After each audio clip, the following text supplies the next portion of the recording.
Anytime, Brad. Oh, sorry. Well, good morning, everyone. It's great to be here at the Homebush Vaccination Centre, joined today by Dr. Kerry Chant, our Chief Health Officer here in New South Wales, the Health Minister, Brad Hazzard, and our Customer Service Minister, Victor Dominello. Well, today there's some very pleasing signs right across our state, and I want to begin by thanking everybody from Sydney right around regional and remote New South Wales for the efforts that they have made. It's great to see that life is coming back, restaurants and cafes, people are out and about and doing so in a COVID-safe way.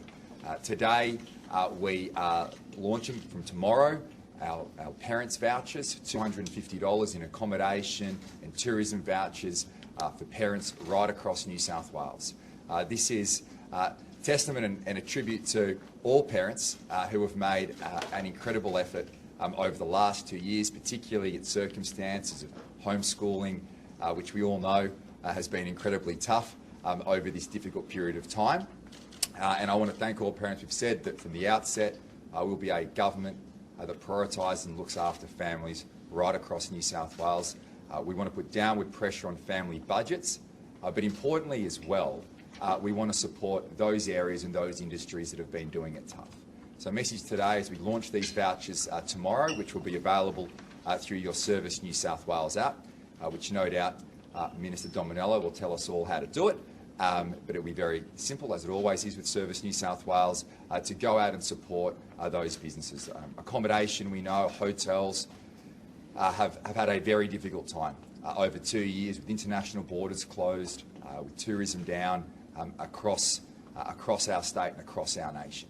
So please go out and support those businesses and enjoy the best that New South Wales has to offer, as well as our tourism providers right across the state. So it's $250 for parents. Those vouchers will be in your Service New South Wales app from tomorrow.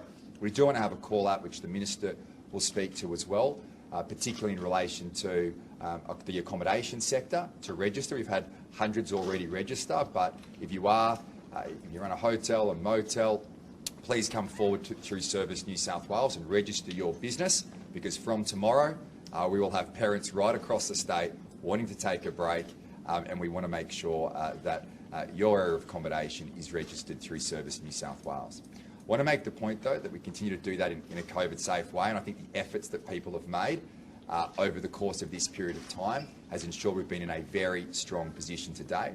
But continue to wear a face mask inside as we move through this period of time, continue to social distance. We know that many people are sitting outdoors rather than indoors and prioritising that. Those efforts have ensured that we're in a very strong position today. I want to thank people as well to make sure they continue to register on their rapid antigen test if they do have a positive case. Continue to isolate for that seven-day period. I know that's tough for many people across our state, but the inconvenience today is much, much less than it has been over the last 2 years. I'm incredibly pleased with how seamless going back to school has been. I know that's not the case for everyone. We have had positive cases with either children and teachers, but not one school is closed. There were people right across the state, commentators who said we shouldn't do this, we shouldn't go down this path. I was in contact with the Victorian Premier this morning to check in relation to how the Victorian experience has been. It's very much in line with what we've seen here in New South Wales. That is that schools have remained open. Disruption has been minimal, and it's been incredibly important because getting kids back at school was a strong focus of this government. So important for our young children to not miss that face-to-face learning, to be back in a social setting with their friends. And there were so many smiles on so many kids' faces as school returned this week. I want to thank our teachers particularly. I know they worked very hard and there were different settings in place, and I want to thank our parents who over the course of this first 4 weeks will continue to go through that rapid antigen test with their children. Speaking of parents on the weekend, I know in certain circumstances, particularly with younger kids, that's been tough, but these are the efforts we need to continue to make to ensure that we keep our schools open in a very safe environment. But I want to thank our teachers because it could have been difficult. We always said, and we still say, that there will be bumps along the way. There will be bumps along the way as we move through this next phase with schools being open, but I'm very pleased with how it started. So obviously over the next few weeks we'll continue to monitor things as we go through, but our teachers have done a sterling job. So thank you very much on behalf of everyone across our state, particularly our parents as well, who know that you're there teaching and educating our young children. One of the keys, which has been incredibly successful in our state, has been our vaccination program. When I look at hospitalisations, which continue to trend down in New South Wales, when I look at ICU presentations, which continue to trend down across our state, from the city to the bush, that is also because of the many efforts that people have made in getting vaccinated. One of the highest vaccination rates, not just in the country, but around the world. And that effort that we've made over many, many months has ensured that we're in a very strong health position, and that strong health position leads to a strong economic position, and that's important because it keeps people in work, it keeps businesses open, and we get back to the life that we love. This is a global pandemic. There are challenges right across the world, but we should all be very, very proud of what we've achieved here in our great state. There'll be many challenges to come. This pandemic is not over, and that's why today we are launching our booster campaign. We have a booster rate here in New South Wales of around 47%, I think tick over 47%. We want to get that higher. Not for the sake of it, because we know that vaccinations and boosters have put downward pressure on our hospitalisations and ICU presentations in this state. So we're here at Homebush today. Gone are the days of the queues. Many of you would have got vaccinated at this centre here in Homebush and had to line up. Those lines are no longer here. There are opportunities to come in and get that booster shot at our 40 hubs across our state, as well as to your GP and your pharmacist. It's incredibly important we continue that effort, because the effort that every one of you has made over this period of time has kept us safe, has put downward pressure on the hospital system here in New South Wales, and I want to thank you for those efforts. But we need to continue to make that effort. So if it's been 3 months since your second dose vaccination, please make an appointment. We have walk-ins at many of our centres right across the state. There's no need to wait 5 weeks, 6 weeks for a GP appointment when you can come right to one of our 40 hubs, come in, come out, done, easy. So please make that appointment. If you have had COVID, I mean, obviously many people across our state and across our country have, within 4 to 6 weeks you can receive that booster shot. So 4 to 6 weeks if you've had COVID, 3 months since your second dose vaccination if you haven't. Please come forward. That's our key message today. We launched that campaign. It's incredibly important that we get that rate up, just like across the country. We're all trying to do the same thing here. And we know it works, because when we look around the world and we look at other countries who have had much greater challenges with their health system, with their ICU presentations, who've had much higher death rates, that's because they haven't had the success that we've had here in our state when it comes to vaccinations. So vaccinations and boosters work. Please go and make that appointment. We have many appointments available in all of our 40 hubs across the state. So can I thank everybody again in finishing? Can I thank everybody for the amazing efforts they've made? We should be very proud as a state of where we sit here today. The fact that we're seeing many businesses thriving, we're seeing many businesses and cafes and restaurants right across the state thriving again. There's still a long journey in front of us, but we've taken the right approach here in our state. Lockdowns are not the answer. Opening up is the answer, alongside a high vaccination rate. That's what we've done in this state, and we've done that because of the efforts that everyone has made, and that's why I just need that effort to keep going. Please go and get boosted. I'm now going to pass to Dr. Kerry Chant, who'll provide a public health update. The Customer Service Minister, Victor Dominello, will tell you how to get access to these vouchers through your Service New South Wales app, which he assures me is seamless and easy, as it has been in the past. And then Minister Hazzard will address anything that we've left out. Thanks. Thanks, Premier. So 47.7% of the eligible population aged 18 plus have received a booster dose, and when we take the 16 plus it's 43.5%, with those 16 pluses and 16s and 17-year-olds recently being able to be eligible for a booster. It is also pleasing to see that gradually our 12 to 15-year-old first dose and second dose is inching upwards, but clearly that's sitting at 83.4% for the first dose and 78.7% for the second dose, and we would like to see that increased, particularly as schools have gone back. Our 5 to 11-year-old age group vaccination is 42.8% of children have had their first dose, and again, could I urge parents to please book the children in for vaccination, either through our hubs or through your GP or pharmacist. Overall, it is pleasing when we look at a variety of different sources of information that gives us a sense that we are slowing the spread and we are seeing a decline in transmission in the community. Now, the reasons for that are the booster is contributing to that, as well as the fact that members of the community have been infected with COVID, as well as all of those actions that you as individuals are taking, complying with those mask wearing, getting tested, isolating. These are essential complements to the booster rollout in keeping the case numbers low, and can I thank the community for their efforts. So we currently have 2,321 people in hospital, including 147 in ICU, of whom 66 are ventilated. We've seen 7,893 positive test results returned, including 4,333 positive rapid antigen tests and 3,556 positive PCR tests. Now, that 3,556 positive PCR tests were returned from around 35,697 PCR tests.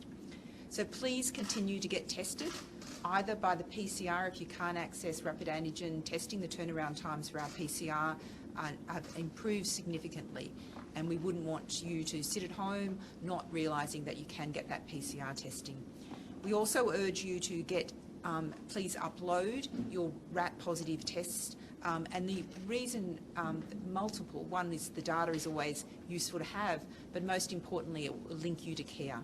And we also remind that aged care, when an aged care resident gets a positive rapid antigen test, if the aged care resident can also upload, that will also connect them to care, in addition to the role of their GP in supporting them. Sadly, today we're announcing the deaths of 28 people, 17 men and 11 women.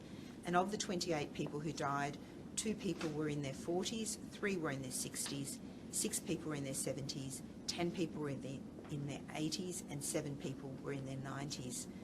Can I just express my condolences to those who have lost loved ones. 3 of the people who died who were under 65, 2 women and a man.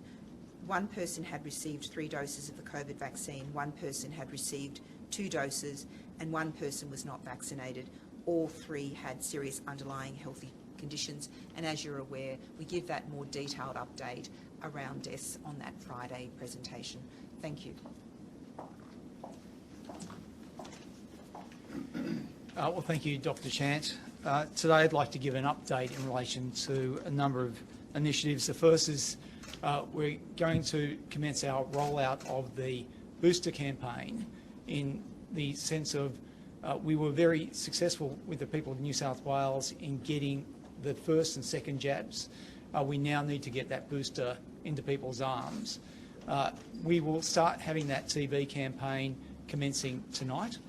Tomorrow it will be on radio and the papers and social media, so please expect that.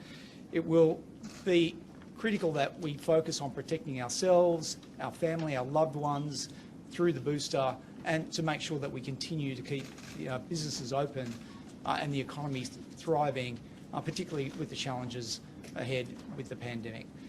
The campaign will be in 19 different languages, and there will be a specific campaign for Indigenous communities. In relation to the parent and stay vouchers, about 5.1 million people in New South Wales have received their Dine and Discover vouchers. Now, when you think we have an adult population of approximately 6 million people, that's about 85% of adults in New South Wales have received or accessed their Dine and Discover vouchers. They've proven to be very, very popular. And more importantly, they are so important to stimulating the economy. For every $25 voucher, about $40 is spent. That's a 60% increase on the initial $25, which is significant. And that's just the immediate spend. There's the additional periphery spend of getting a taxi or an Uber to the venue, or going to another venue to have your ice cream or a dessert or something else. So these voucher programs, that is pretty much only here in New South Wales. I don't know of any other state or territory that's doing something along the same lines through a similar app, have proven to be very successful and popular. Tomorrow we'll be launching the parent vouchers. Now, as the Premier has said, the parent vouchers will be available through your Service New South Wales app. You need to apply through your Service New South Wales app. But applying is very simple. The 85% of adults that are using the Service app, you'll get a push notification on your app saying apply here. And if you miss that, you just go to the voucher section of your app, and there'll be a big button there, apply here, press that button, a few clicks away, answer a few questions, and you'll get the vouchers on your phone within a matter of hours. For people that don't feel comfortable or confident with technology, there's always Service New South Wales there on 137788 that can help you through the process. But again, we're encouraging parents and all adults in New South Wales to take advantage of these various vouchers, because they are so good in helping to stimulate the economy, and ultimately helping in particular small businesses that have done it so really, really hard over the last few years. Now, the parent vouchers, there'll be 5 lots of 50 for every household in New South Wales that has had a child that was enrolled to school last year, and that was at some point of last year essentially homeschooling because of the pandemic. The vouchers will be available, as I said, per household, and the vouchers are stackable. That is, ideally, you've got 5 vouchers, you use them at 5 different premises, because that means you share the love, but you can stack them up, so you can have $100 voucher, 150, 200, 250 if you choose at a particular venue. The parent vouchers, as the Premier has said, will be available for the stay venues or the Discover venues as part of the other suite of packages that we're bringing out.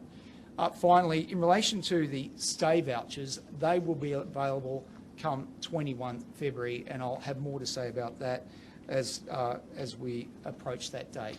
Again, thank you to all the people in New South Wales that have embraced the vouchers on their phone or otherwise, because they have been very successful in helping stimulate the economy. Thank you. I'd just like to also start off by expressing my condolences to the 28 people's families who passed away. And obviously each one of those people have families and friends, and our strongest sympathy goes to each and every one of their families and friends. It also reminds us, though, that life in a pandemic can be pretty tenuous. And what we do know, though, is that boosters can make a huge difference to actually the risks that come during the pandemic. So the question in my mind is, if we have almost 95% of people in New South Wales double dosed, and we've got about a little less than 45% of people who've had the booster, what's happened to the other 50%? Why aren't they out and about getting their boosters? Can I say to that group of people, we know the science is in, the medicine is in, the research is in, boosters make a difference. It's much less likely that you'll end up being ill. It's much less likely you'll end up in hospital, much less likely end up in ICU, and of course much less likely you'll die. So we have more than 40 facilities across New South Wales for us to be able to go and have our booster. My strong encouragement is to each and every one who is still in that missing 50% that hasn't yet had their booster, go and have it. Go and have it as soon as possible. If you don't want to come to one of our major state facilities, there's GPs, there's obviously pharmacists. There are so many opportunities for you to remove the risk of this pandemic by going and having your booster. We know life is challenging at the best of times, but when a pandemic hits you, then there are a lot more risks. Remove the risk, reduce the risk. Go and get your booster as quickly as possible. Thank you. Questions? Minister? Yes.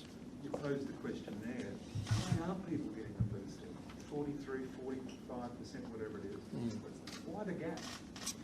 Look, we have a lot of people working on that at the moment to try and establish why people haven't actually had them.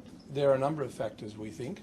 One of the biggest factors is simply that people are not actually aware that they can actually have the booster. People are still locked in the old messages that occurred many months ago. That is, you've got to wait 6 months, for example, to have your booster.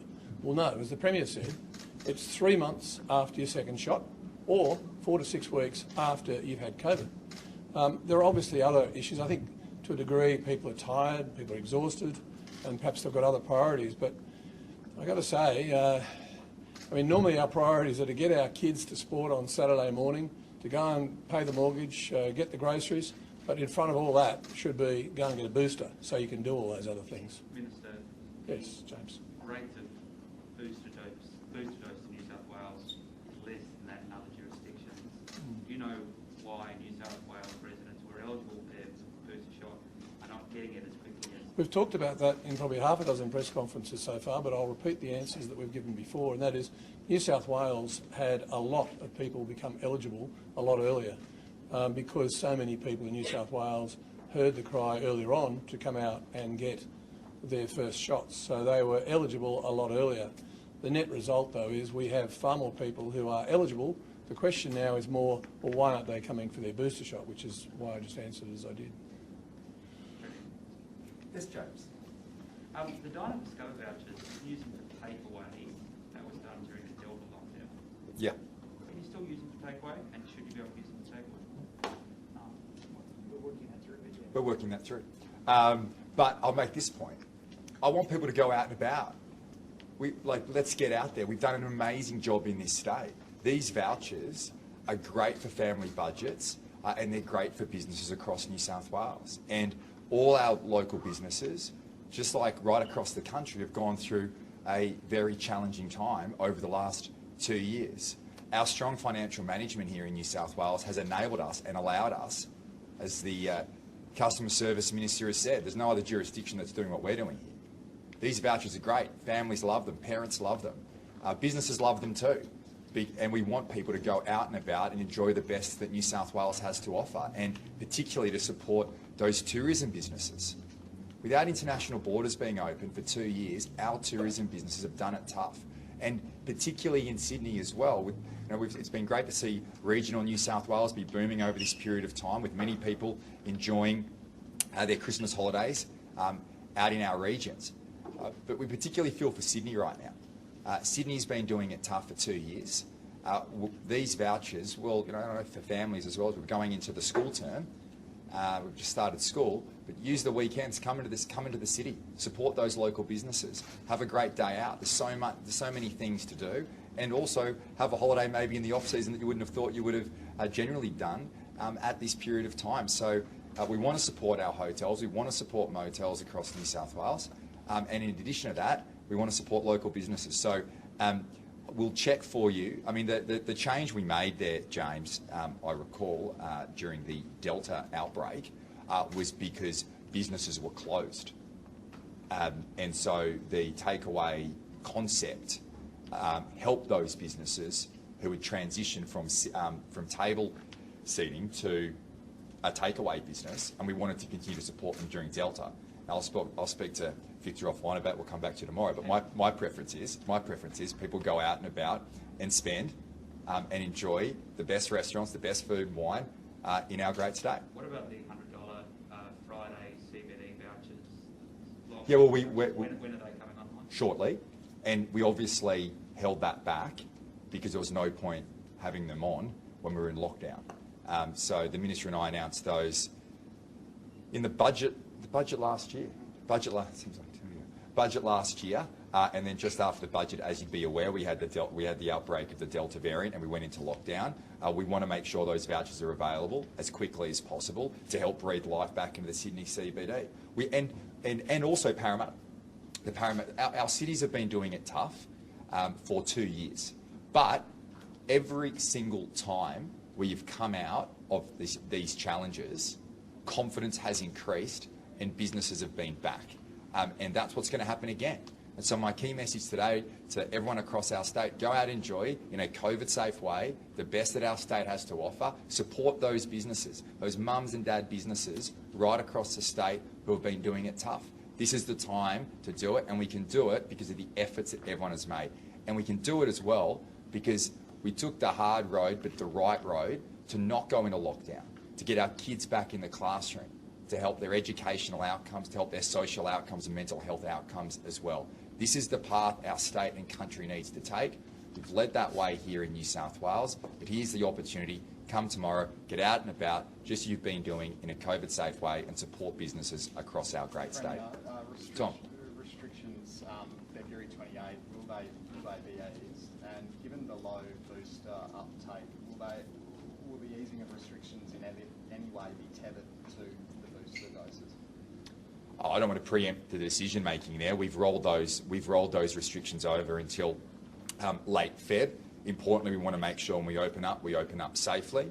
Boosters have been key. My expectation would be, and we're at 47% compared to other states. I have to check, James, but I think the dosage rate, the booster rate in New South Wales was behind, and there's been a strong improvement over the course of the week, and I'd like to see that increase over the next 2 weeks. So ultimately, we released information in relation to our hospitalisations and ICU in terms of what we thought the worst, middle case and best case scenario were, and it's incredibly pleasing where we sit. That does not mean our health system is not under pressure. Of course it is. Our frontline health workers have worked tirelessly over 2 years and continue to do so. They are heroes on the front line, but it's pleasing to see where we sit. We sit here today because the efforts that everyone has made to get boosted. We've rolled those over, Tom, until late Feb, 27, 28 Feb, and we'll revisit that on the way through. But based on where things are tracking, I'm very confident that we will get back to where we were. That was always going to be the case. It's the right approach. It's not taking the lockdown approach that we're seeing from the opposition and from other states. This is the right approach. It's proven to be correct, and we can now be in a position where we're looking after people's health care. We have downward pressure on hospitalisations, and importantly, we're opening up, getting back on with life. And I just encourage everybody across the state, keep those COVID-safe practices up, wear masks inside, keep social distancing, have activities outside as much as possible. We're seeing that across the board. This success is on everyone across our state. Premier, just on boosters, if I go into a business now and I ask to see my vaccination certificate, it just shows the first and the second. Is it time to encourage people to get boosters is to have your vaccination certificate? It's got like a plus signal that would say, I've been boosted. In other words, businesses actually ask, have you had a booster? Brad? Kerry? I'm happy to answer that. Okay. Okay. I've been discussing this issue with Minister Robert and my counterparts from the other states and territories, because you're right, it is an issue that we need to address. My understanding is that the National Cabinet is waiting on a target advice on the status of that third dose.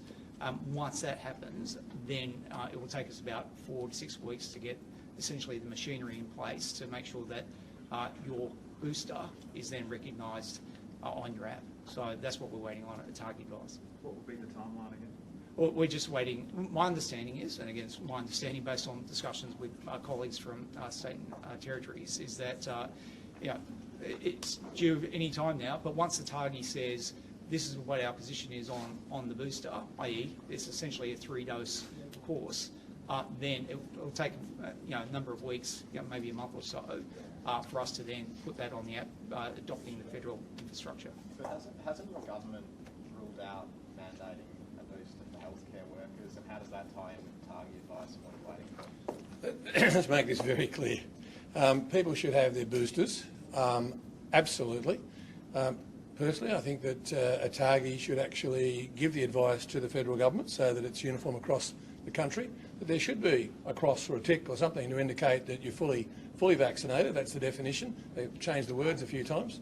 But having the booster is fully vaccinated at this point. It may change in the future, as we've discussed many, many times. There may be further variants come down the line, there'll be new vaccines developed, and it may be that you need to have a different way of approaching it. But right now, the emphasis should be on giving every possible message to the community that having a booster is essential. The question you've asked, though, Tom, is a different issue. That is mandating it. And what we've said, what I've said now in numerous press conferences, is that for health workers, I've consulted broadly with the health community, the doctors, the nurses, the allied health staff. I've also consulted with the fifth biggest union in the country, the Health Services Union, and the Nurses and Midwives, who represent, of course, the Nurses and Midwives Association, who represent nurses and midwives. And the view is that nurses and midwives and frontline health staff, being cleaners and doctors, they've all gone and got the first 2 doses, and they are going about getting the boosters. But from the point of view of they're all tired, they're exhausted, obviously, from the point of view of the work they've been doing for 2 years. And the view is allow a more nuanced encouragement at this point rather than actually making it mandatory. I've said numerous times in these press conferences that that's something that we've got constantly under review, but right now that's the approach that we're taking. Sorry, James. We value our health workers. We value the people that have been at the front line, as the Premier and I have said, and my colleagues have said, as Dr. Chant said many times. And if it is that they are suffering the exhaustion, which we all know they are, then we'll work with them for the time being. But, you know, the rules may change at some point. James. I don't quite understand. You said that ATAGI should make the definition of fully vaccinated to be 3 doses. Yeah. So you need 3 doses to be fully vaccinated. They've said, look, I'll get Dr. Chant. James, I'll get Dr. Need to be fully vaccinated according to your... Say that again. You're not mandating the 3rd dose for nurses. The two things are not connected, James. You're trying to connect them. They're not. But in terms of all of us, sorry, James, in terms of all of us, we need to go and get the boosters. Pretty simple. Pretty simple. Get the booster. But if you do, what I'm saying is I think it would be good if ATAGI would give that advice, that we could have it nationally across the board, the tick or something on there to show the 3rd dose has been given. That's an issue for those people who want to ensure that when you're having someone come into your home or to your restaurant or your cafe, that people have been fully vaccinated. It also reminds people, I think, that the importance of getting the booster. That's my view as the Health Minister here in New South Wales. But there's a different issue, which is should we be mandating the health workers? And at the moment, as I've said now, I don't know how many times, that's not on our agenda at the moment, because we have listened to the health workers, we've listened to the unions, and we're trying to gently and nuanced, a gentle and nuanced approach to make sure that we take people with us, which is largely what we're doing with the broader community. Although, as the motto now says, and the new campaign, let's do this. Let's get on with it. Let's do this. Yes, James. Just briefly on another matter. I'll come back for your cross-examination shortly, James. Yes. There's been some concerns raised about the deaths of 2 inmates at the Disney private correctional facility. Yes. It's understood perhaps that one of them did have coronavirus. David Shoebridge says that there's a bit too much secrecy around medical care for prisoners. He's calling for some sort of investigation. Firstly, what do you make of those deaths, and would you agree? Look, anybody's death is a sad occasion, and on this occasion, I've actually spoken to a number of people this morning about that when I saw David Shoebridge's comments. And there's a full investigation going on at the moment, instituted by the government corrections health, forensic health, and hopefully that will give some insights into what has actually occurred. But what I do understand is that we've had 2 people pass away, one gentleman in his 30s and another person in the 40s, and we're looking to find out exactly what has occurred. But I can't give any more information at this point. Yeah. James, more questions? Yeah, I don't quite understand. If fully vaccinated means 3 doses, yep. Won't healthcare staff then need to have 3 doses because they need to be fully vaccinated to work now? But it's not mandatory, James. That's the difference. But if fully vaccinated is 3 doses. Yeah. Don't need 3 doses if they're perfectly fully vaccinated. Yes, and that's what we're trying to achieve through a nuanced and gentle approach to people who have actually had a very rough 2 years. As I said, if the government needs to change that position, just like we have all the way along the line, we will. But as I said on, I think Friday was the last time I said it in detail, and that is we've discussed it with the head of the Nurses and Midwives Association, Brad Holmes. We've discussed it with Gerard Hayes from the HSU. Gerard Hayes actually was quoted in The Guardian, for those of you who want to know about one print, and actually backed in the government's position and noted that that was the advice. So it's all out there already done, James. Any other questions for me, or will I hand over to someone else? Tom. If the ATAGI advice comes back, suggests 3 doses to be fully vaccinated, yep, would the government reconsider its position and impose mandatory 3rd dose? As I've said, we will constantly be revisiting everything. And for 2 years we've revisited everything. But at the moment, where we're very keen to be, is to thank our health workers, thank the frontline staff who put themselves at risk through this last 2 years to keep us all safe. They're tired, they're exhausted, and it's just a respectful way of working with our frontline health staff. If it needs to change at some point, then there'll be discussions with the entire sector, the private hospital sector, the private medical sector, the public sector, the unions, and we will have that as an outcome that we'll all agree on. But at this stage, I think I've made it pretty clear what our position is. Thank you. Premier, just on boosters, I mean, we're here today talking about a relatively low uptake of them and a need to increase it. What type of example does this set from your government that you're not even mandating it for healthcare workers? As the Minister has said, we will continue to revisit this and look at it. Ultimately, we haven't even received that advice from ATAGI yet in respect of the 3rd dose to be fully vaccinated. So what we're saying, as we're seeing across the country, is boosters work. Boosters keep you safe. That's a very clear... We've been driving this message over the course of this entire period. We're not... we haven't... We achieved, in the main, a 95% vaccination rate. Yes, we mandated that vaccination in certain high-risk areas. Now, we'll wait on the ATAGI advice, and we will always adjust our settings, as we have during the entire pandemic. But this government cannot be more clear in relation to what works. And what works are booster shots. What works is vaccination. That has been key to New South Wales being able to open up safely. We have been in a very strong position here in our state. I know we want to focus on negativity a lot. Let's put some positivity into the story here. We have one of the lowest death rates anywhere in the world. We have the strongest health system here in New South Wales in the country by a country mile, and one of the best health systems in the world. And that's ensured that whilst under pressure, our health system here in our state has stood incredibly strong. Our economy here in New South Wales remains strong.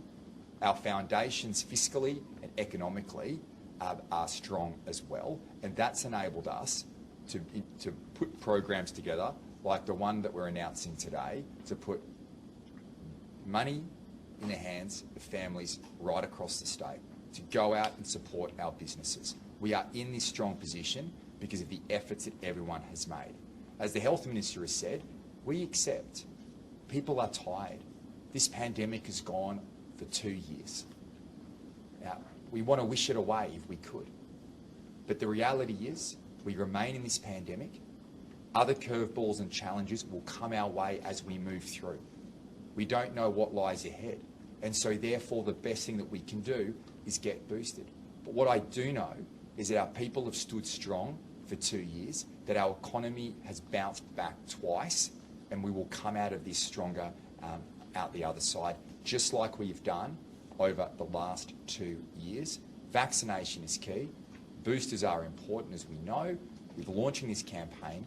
Please go and make that appointment. If you've got an appointment in a month or so, just come to one of our centres. Get it done. It's incredibly easy. You're in and out. We've got the best health workers enthusiastically here, helping out and making sure that we look after people who come through. I know we've asked a lot. We've made difficult decisions over 2 years. It hasn't been easy here in our state, nor has it been easy anywhere else in the world. But we have a lot to be proud of. We have a lot to be proud of. We're in a very strong position now. These vouchers are around tomorrow. Please register for them, and please go out and enjoy the best that our state has to offer. James? The new Emerald Mark II class ferries have been offline on weekends for us as well. So when are they going to start doing the job that you want them to do? I'll find out if I can come back. Just on tourism, international tourists potentially coming back sooner than later. What do you think about that? And also, secondly to that, cruise ships. Do you reckon we'll see them in our harbour anytime soon? Well, on tourism and international tourists, it's incredibly important.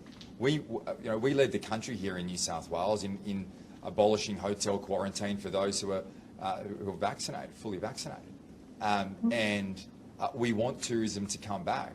That's just not important for small businesses, mums and dad businesses right across our state. But it's also important for labour shortages.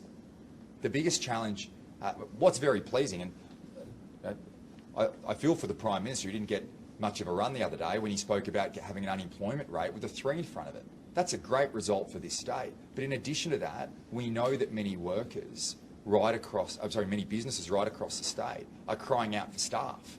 The best thing we can do in relation to that is open up our borders. So that's our approach that we completely support in New South Wales, and we know that's going to support businesses right across the state.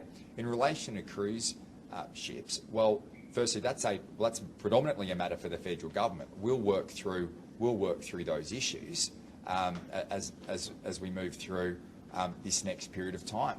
But what I want to see in our state, as I've seen over the last 2 years, is confidence returning, and confidence has returned. It's coming back now. It's pleasing to see. Anecdotally, speaking to small businesses, speaking to cafe owners, restaurateurs over this period of time, they're feeling more confident. And that's because our people have gone out, been vaccinated, been boosted, and now are going out and about. That's a great thing for our state. It's a sign of success, and that is testament to the efforts that people have made across New South Wales. We've just got to keep making them. I know, and that whether that's getting boosted, whether that's the isolation requirements that are still in place if you test positive for COVID. I know that's a challenge for many parents at the moment, but I tell you what, it's a much better result. It's a much better outcome than what other people were calling for in terms of closing down schools, because then every kid would be at home, every child would be at home across our state, not having face-to-face learning. We've been able to not close one school like we had to in certain circumstances post the Delta outbreak last year.